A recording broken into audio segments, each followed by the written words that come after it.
安全帶新法例周日起生效，乘客坐巴士嘅時候，如果座位設有安全帶，就必須要佩戴，否則即屬違法。唔少市民都表示需要時間適應。新法例實施後嘅首個工作日，巴士車頭貼有告示提醒市民佩戴安全帶，不過有市民就未有佩戴。亦非每架巴士都已經安裝咗安全帶，關愛座或者比較近車門嘅座位，亦都冇安全帶可以佩戴。有時你用開嗰陣咧，都有啲棘咯，即係你攞出嚟有啲棘咯，同埋你每次用都要可能你例如孭住個袋啊或者水電褸咁你太安全帶嗰陣都唔會太舒服咯。落車梗係有少少影響你落車，你預早你預早要放㗎啦嘛，如果放咪可以落到車咯。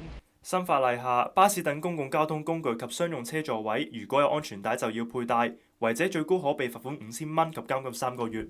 新法例下，企位唔受限制，有搭短途車嘅乘客寧願企都唔坐。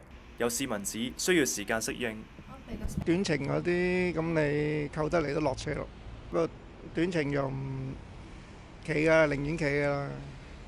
嗱，今朝我坐巴士眼見呢，即係好少人會攬啊，10個鐘可能得2個會攬嘅啫，可能佢唔習慣啦，習慣又冇嘢嘅都啊。運輸署提醒乘客佩戴方法要正確，安全帶嘅環帶應該橫過上大髀，斜帶應該橫過肩膊中間，緊貼鎖骨同埋胸口位置。說在線記者劉海立報導。